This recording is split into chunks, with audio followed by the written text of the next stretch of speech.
I'm good. So how are you, sir? I'm good. And congratulations for clearing the prelims. Thank you so much, sir. Thanks to your course, I absolutely hated history. It is something that I could never understand these years. But your videos, I mean, they are so flawless. Like you just have to watch them once, and the way you have created the stories and the way you have created the animations, you put actors, you put good faces, so that it actually sticks in the mind. So I'm so grateful to you and your course. Thank you so much. Actually, आप लोगों के जो comments होते हैं ना, it is actually helping me. It motivates me to keep going because it actually takes a lot of hard work to prepare these kind of I videos. know. Exactly. The way you're doing everything, I totally see like एक एक minute में कितनी जान लगती होगी उसको animation में करना उसको story banana.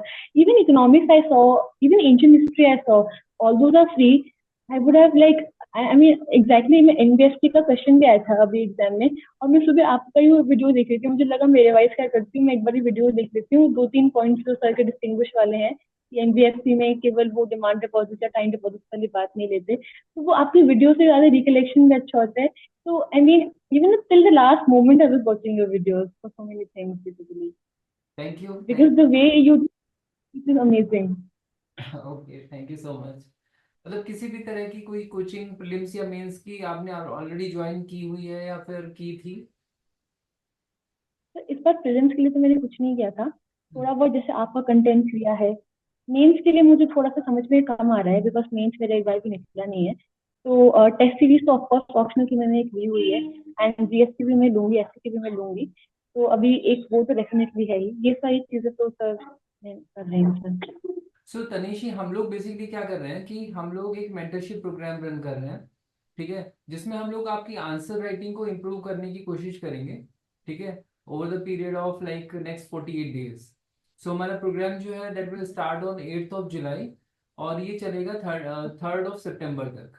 Sir I want to thank you so much because जो मेरा एक कॉर्नर पॉइंट था कि मेरे थोड़ा सा कंटेंट तैयार है और थोड़ा सा काम पीवाई पे भी कर लिया लेकिन फाइनल चीज का जो मुझे थोड़ा सा नहीं दिख रहा है अभी क्लैरिटी नहीं है तो वो मैंने आपसे बोला और मुझे उसके लिए आपने बोला भी so that is the main thing and बाकी sir I am really thankful to you and again I would want to appreciate your content because that's amazing तो आई रियली लुक फॉरवर्ड कि ये वाली जर्नी भी अच्छी रहे prelims जैसी mains के लिए. जीएस या वन या या आपने कुछ फुल लेंथ टेस्ट लिखे?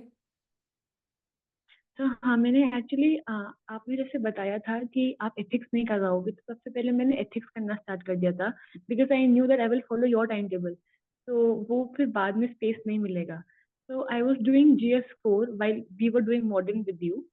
GS1 अभी कंप्लीट होने वाला है in this week so I will write a full length on Saturday. So these two full lengths, I have almost written. Yes, sir. Yes, sir. Actually, मैंने ये notice तो किया था जैसे शुरुआत में when I was writing answers, I noticed three very like major errors in my answering. पहला ये था कि मैं demand of the question अच्छे से address नहीं कर पाती थी, especially in society answers. And I feel that in culture and society there is this problem of addressing the demand. However, in geography and in like modern मैंने लिखा नहीं, but मैं खुद जैसे पढ़ रही थी तो I don't feel that much of a problem society और कल्चर में ये चीज मैंने आपके साथ मतलब जैसे आप लिखते भी थे मेरे कमेंट्स में तो ये मेरे को और अच्छे से रिकग्निशन में आया और मैंने इस पे वर्क भी किया सिमिलरली कुछ पॉइंट्स तो वही होते हैं लेकिन उनका लिखने का अलाइनमेंट तरीका चेंज हो जाता है तो इवन दैट आई लर्न तो these two things I felt like a basic ground work which I did with you, and that was a good, like really good learning from the. So the good part was कि आपके feedback से जो ground work होता है वो सही time पे पकड़ा गया और वो एक्ट हुआ उस पर क्योंकि और ये is possible only with 2-3 answers it's not possible in full length because in full length जैसे मैं आपको बता रही थी other things are being tested which I am lacking currently so वो ग्राउंड वर्क काफी सही टाइम पे पकड़ा गया और वो इंडिविजुअल क्वेश्चन के साथ भी हो सकता है तो in that sense it was helpful and I am hoping कि आगे भी जैसे आपसे मैंने फीडबैक लिया है तो वो आगे भी काम आए but so far it has been good. Okay, bye thank you bye. So much sir really very grateful to you. Thank you. Most welcome. Sir, thank you so much. Actually, it's all because of you guys, your support and your guidance. It would have not been possible because of that. I mean, it was actually at the right place where your guidance came in and things just followed. So I'm actually grateful to you. Thank you, sir. Thank you. सो अभी आपकी क्या सोच है, मतलब आप कैसे prepare करना चाह रहे हो और आपकी क्या प्लानिंग है? सर इतना सोचा नहीं है, बट जहाँ तक मुझे दो तीन चीजें समझ में आती हैं, दो तीन, एक नॉलेज, एक पैरामीटर और एक प्रेजेंटेशन, तो ये चीजें आपकी चेक होती हैं। प्रेजेंटेशन से आपकी पर्सनालिटी के बारे में पता चलता है कि हाउ यू एनालाइज एंड आपका टेम्परामेंट कैसा है। और नॉलेज के लिए हमें as an that is a means to put in hmm. Your presentation, और साथ में आपकी जो अवेयरनेस भी पता चलती है, तो ये दोनों चीजें साथ में चलती हैं। तो जो स्टैंडर्ड बातें हैं नॉलेज के लिए, हमें न्यूज़पेपर्स पढ़ने पड़ते हैं एंड उस पे ओपिनियन बनानी पड़ती है। ये ही अभी मतलब इस पे ही मैं अभी काम कर रही हूँ। हम्म। एंड बाकी प्रेजेंटेशन के लिए सब जनता यही कहती है कि मॉक्स देने होते हैं। अब ये सारी जो बातें हैं जनरल है, डिटेल में स्पेसिफिकली लोग टॉपर्स क्या करते हैं और आपको क्या लगता है सही तरीका क्या रहेगा इसको और फाइन ट्यून करने के लिए, हम्म। ये सर आप प्लीज बताइए। ओके। तो तनिषी, मैं एक्चुअली इसके लिए ना एक ओके, तो सबसे पहली चीज़ जो है वो ये है कि एक सिविल सर्वेंट के लिए से एक्सपेक्टेशन क्या होती है। मतलब अगर आप सोचो कि ये पूरा का पूरा जो रोल है वो रोल क्या है, तो आई वुड से कि ये जो रोल है ये बेसिकली एक प्रॉब्लम सॉल्वर का रोल है। जो आपके इंटरव्यूअर होंगे उनके माइंड में अगर आप एक लास्ट पॉइंट आप छोड़ना चाहो जब आप वो इंटरव्यू एंड करो, तो उनके दिमाग में ये लास्ट पॉइंट ये रह जाना चाहिए कि आप एक प्रॉब्लम सॉल्वर हो। तो ये भी हम्म। एक फैक्टर हो सकता है, बट आई वुड से कि आपका ज़्यादा फोकस है प्रॉब्लम सॉल्विंग वाले पार्ट पे होना चाहिए। यस करेक्ट, इट मैटर्स कि आप कंट्रीब्यूट क्या करना चाहते हो, नॉट कि आपको मिल क्या रहा है। तो यस। रिस्पेक्ट इस लाइक आपको मिल रहा है, राइट। उसमें उनको मजा भी नहीं आएगा और वैसे भी किसी को मजा नहीं आएगा। परफेक्ट। यस।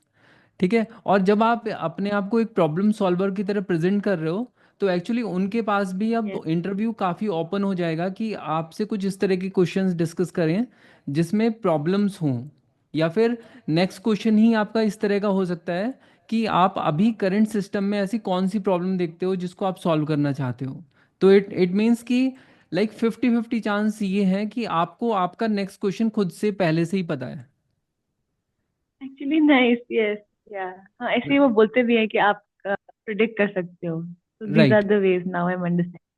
अगर आप इस तरह से जाओगे ना तो क्या होगा कि आपका इंटरव्यू थोड़ा सा नॉलेज से ज़्यादा प्रॉब्लम सॉल्विंग और एनालिसिस और आपकी पर्सनालिटी के ऊपर ज़्यादा जाएगा। नाइस, यस सर, सही बात।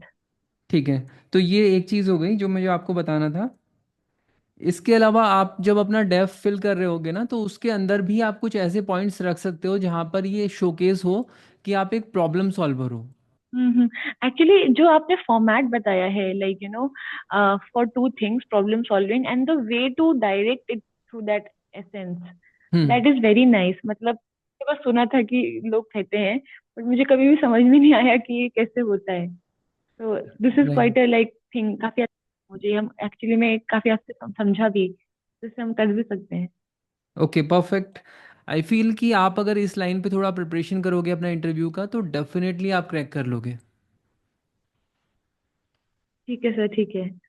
और सर एक दो बातें और पूछनी थी, जैसे उसमें और भी चीजें रहती हैं सर के, कुछ डिस्टिंग्विश्ड काम जो मैं भी थोड़ा सा अपनी स्टोरी में मोल्ड कर सकती हूँ। इसके हम्म। अलावा भी कुछ कुछ एरियाज अगर आपको दीजिए, एक्चुअली कुछ डिटेल्ड हाँ मैं बताता हूँ। टच, और जो भी आपको लगे, जैसे आपने मुझे इतने सारे टेनेट्स बताए हैं, कुछ और भी आपको डायमेंशन मिले जिसके बारे में मुझे पढ़ना चाहिए, सोचना चाहिए, अलग से थोड़ा सा थॉट बनाना चाहिए। हाँ आप जैसे जैसे भी आपको कंफर्टेबल ऑन मैसेजेस और ऑन द चैट्स, और जैसे भी हाँ like please let me know. हाँ, क्योंकि मैंने बिजनेस वाली बात बोली तो पता नहीं हमें मुझसे आने लग गया but you do one thing, you take 50 crore, why do you want to come here? I mean you have everything, take 50 crores and go. And बोला no sir, I think you're crazy, take 100 crores and go. मैंने बोला no sir, no, you have everything, what, take 200 crores. मैंने बोला no sir, कहते but what will you do? कहते no no no, कहते ठीक है, मतलब he was like, अब क्या ही बोले, लड़की बोल रही है वैल्यू क्रिएट करनी है, पैसे नहीं चाहिए उसको। हम्म। तो ठीक है, फिर इतने में बोलते हैं okay your interview is over, go. Keeping fingers crossed है। I want to thank you so much for everything, मतलब मेंस के साइड से आपका इतना कंसिस्टेंटली सपोर्ट रहा, और आपके लिए भी आपने आई थिंक कितना हार्ड वर्क किया है, हर जने का कॉपी चेक करना, डिटेल में क्वेश्चंस पढ़ना, इतना अच्छा डिटेल फीडबैक लिखना हर एक जगह पे, साथ में then all across the interview sir आपने जो IMF और वर्ल्ड हाँ बैंक हाँ के भेजे राइट। थे, यस यस तो यस। उसमें मैंने देखा था कि मतलब आपने एक किया था कि आपने एक प्रॉब्लम में एक फ्रेमवर्क बना दिया था, तो फ्रेमवर्क के हिसाब से आपने पहले प्रॉब्लम्स बताई, फिर उसी फ्रेमवर्क के हिसाब से आपने सोल्यूशंस बता दिए थे राइट कि राइट। वोटिंग में ये है तो ये गड़बड़ है तो उसको ऐसे करना चाहिए, कोटा में ये है तो उसको ऐसे करना चाहिए। तो मतलब ये उस तरीके से मैंने जल्दी जल्दी निपटा दिया था कुछ कुछ चीजें।